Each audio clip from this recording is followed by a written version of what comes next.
avisos. El primer aviso es decir que yo intitulo este trabajo que está en proceso como formación como tarea imposible, y tendré que decir que mi primera de formación es como pedagoga, y que en ese camino, cuando uno lee a Foucault, lo que menos ganas le dan de seguir siendo es pedagogo. Es muy complicado porque hay en la UNAM particularmente, y un brevísimo dato histórico: la UNAM crea pedagogía, y muchas universidades que después van a impartir pedagogía en los estados, que no provincias, se inspiran en esa carrera de la UNAM. Y esa carrera tiene una matriz kantiana gracias a Francisco Larroyo et al. Y una serie de movimientos internos del Colegio de Pedagogía. Entonces, esa pedagogía es la que me toca a mí de rebote, una pedagogía kantiana, prescriptiva, normativa, en donde el deber ser tiene una impronta muy fuerte que además se traduce en métodos de enseñanza. Entonces, aunque en la UNAM no pesa tanto esta idea del método de enseñanza, sí en muchas carreras de pedagogía lo que se va a privilegiar es esta capacidad de enseñar a los niños, básicamente, pero es una deformación contextual. Bueno, dicho esto, cuando empiezas a revisar a Foucault, te vas dando cuenta que hay una serie de matrices al interior de la pedagogía que no son del todo agradables si tú piensas en un sujeto que no necesariamente responde a una prescripción, y es algunas lecturas, y gracias a Foucault también en parte, una de las preguntas que a mí siempre me han preocupado está alrededor del concepto de formación. Formación que tiene, en el caso de pedagogía, y como lo estudiamos, una raigambre con la paideia y en la virtud, ¿no? Entonces, así nos la enseñan, pero también uno de los grandes defectos del Colegio de Pedagogía es que no dialoga mucho con los filósofos. Entonces es como una idea de la formación y de la paideia adaptada para pedagogos, y es distinta a la que leen los filósofos desde la disciplina. Entonces ahí hay un encuentro que disciplinariamente es incómodo. La pedagogía y la filosofía no dialogan mucho, aunque tienen muchísimo parentesco. De ahí que quienes nos empezamos a dedicar a la filosofía de la educación siempre tenemos problemas, ¿no? O siempre estamos problematizando porque hay que hacer filosofía de la educación para los educadores y pedagogos, o filosofía de la educación para los filósofos.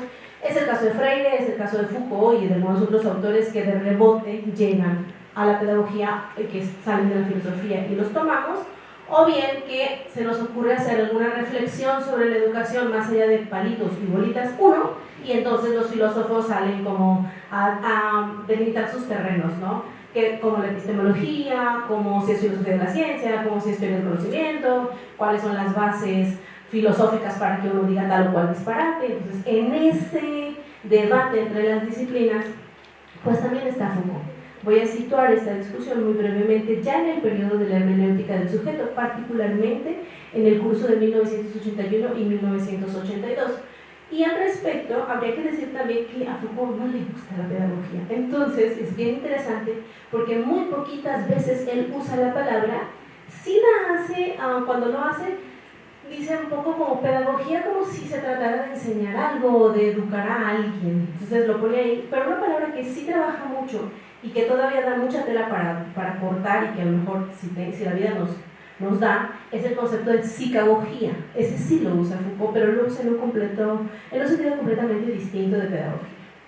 Entonces, aquí es muy interesante porque en este curso de hermenéutica del sujeto, Foucault ya está interesado en la pregunta por el conócete a ti mismo, y después se desplaza hacia el cuidado de sí, o inquietud de sí, o cuídate a ti mismo, que como todavía no he avanzado en discursos de griego, no los voy a leer en griego, pero son conceptos que vienen de la antigua Grecia y que se traducen como conócete a ti mismo y como inquietud de sí o cuidado de sí.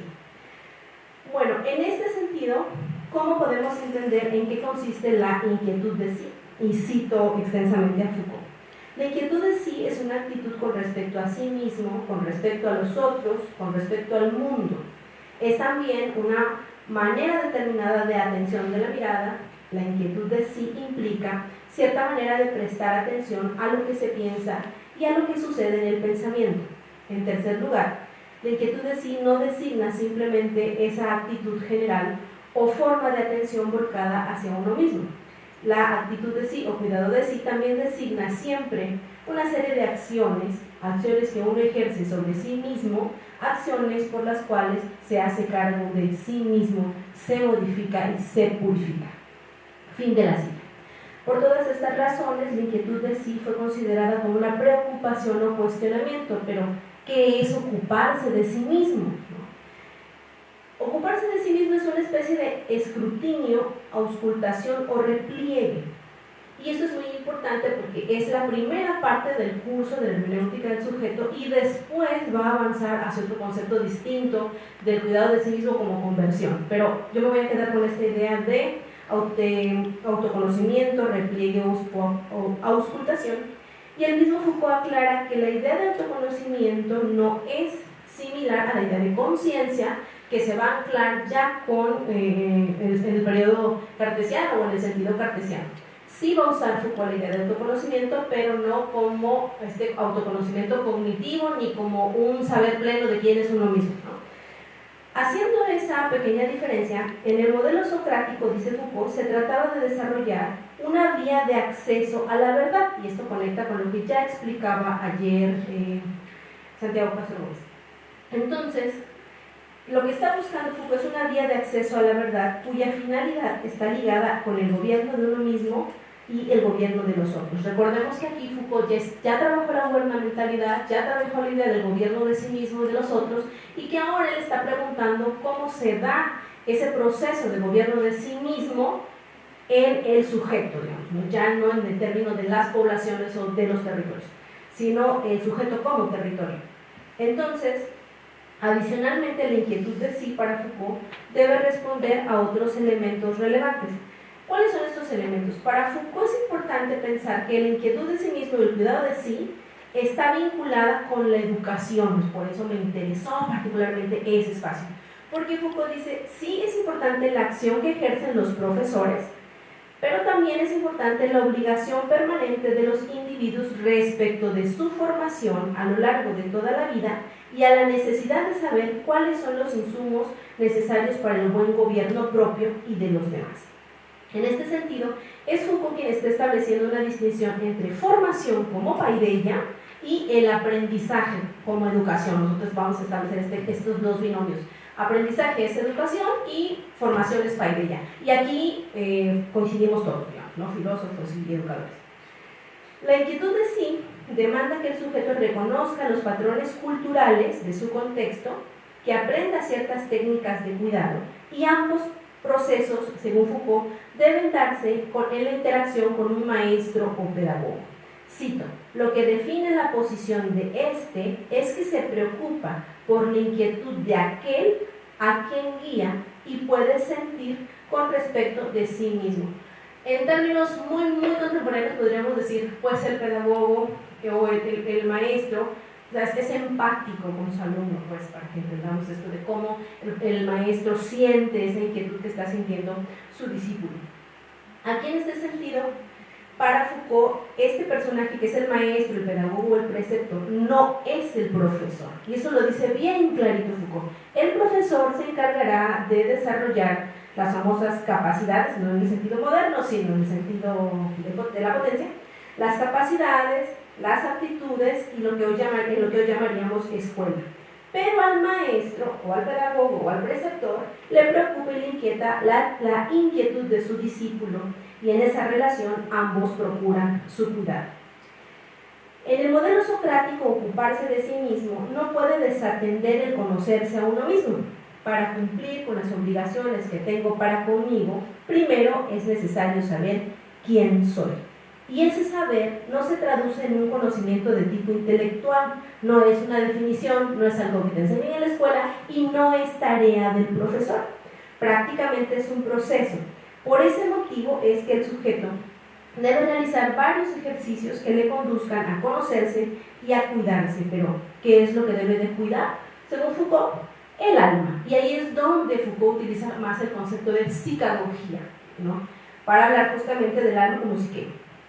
La participación del maestro es crucial para que el discípulo desarrolle un conjunto de prácticas espirituales que le conduzcan a la búsqueda permanente del saber necesario para su propio gobierno y de los otros.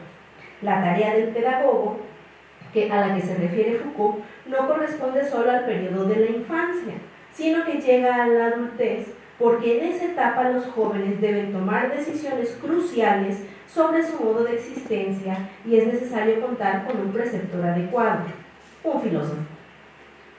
Aunque el autor no aclara hasta cuándo debe extenderse la presencia del maestro, la inquietud de sí debe prevalecer durante toda la vida. ¿Cómo se manifiesta esta inquietud de sí?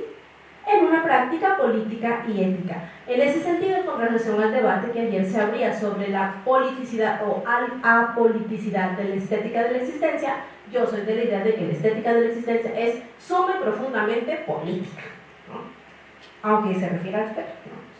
Entonces, la política se relaciona con una situación estatutaria y de poder entre los ciudadanos griegos. Recuérdense que aquí están haciendo la discusión con los atenienses y solo ellos pueden decir las leyes y solo ellos pueden participar, por lo tanto no es para todo el mundo.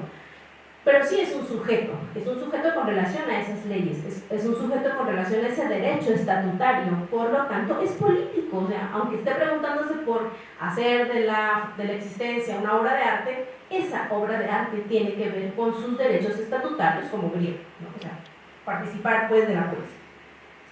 Los gobernantes deben ocuparse de sí mismos y de sus gobernados.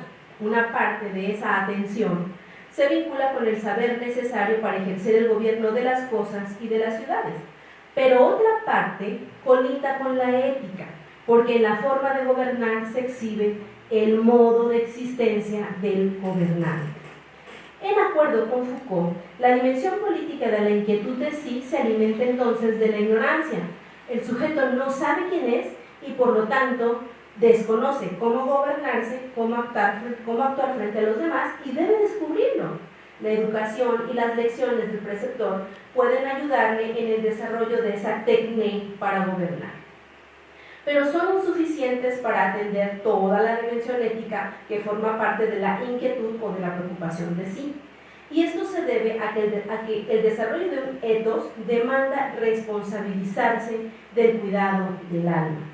Y ese cuidado del alma ya no depende de los contenidos educativos proveídos ni por los profesores, ni depende tampoco de la intervención de los maestros, pedagogos o preceptores, es decir, se crea un vacío.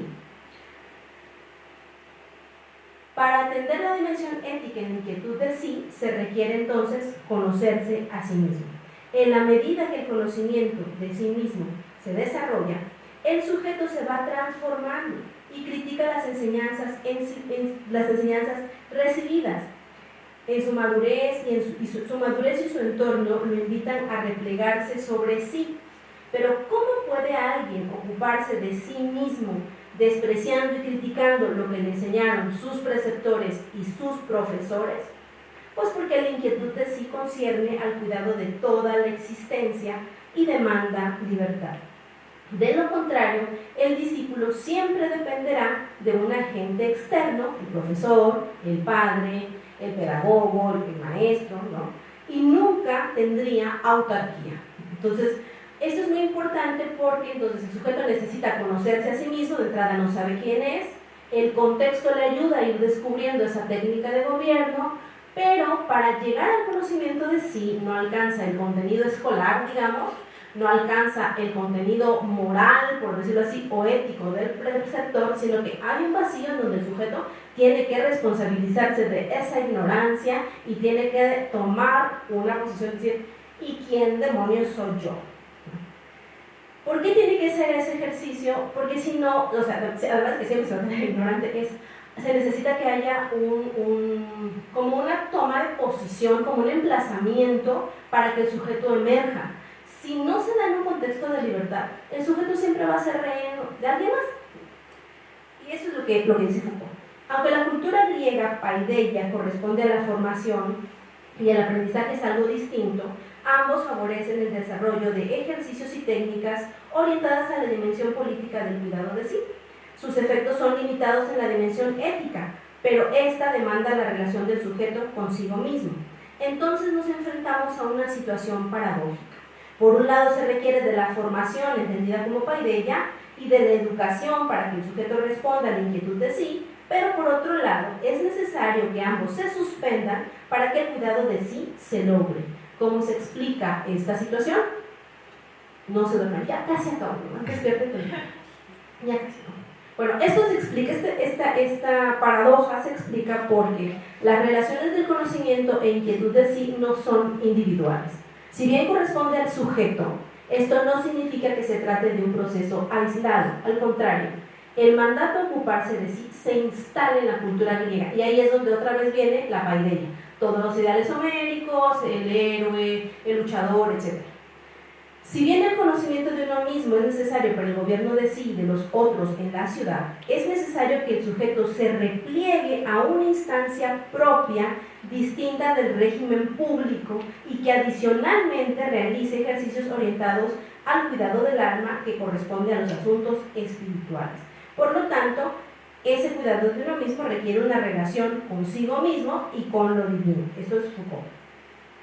El papel del maestro y del profesor tiene más apogeo en la infancia y en la adolescencia, pero en la madurez la función pedagógica no atañe a una dirección de conducta, sino a una relación amorosa entre el discípulo y el maestro.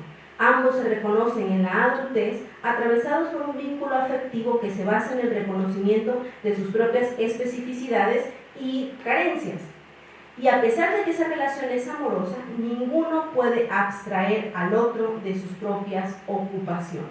En ese sentido, el papel del pedagogo, el papel del preceptor, acompaña a ese adulto que está en formación, pero no puede quitarle, allanarle, facilitarle, porque ahora le dicen facilitador, no puede facilitarle, no puede quitarlo del camino, sino que tiene que dejarlo que él se conozca a sí mismo.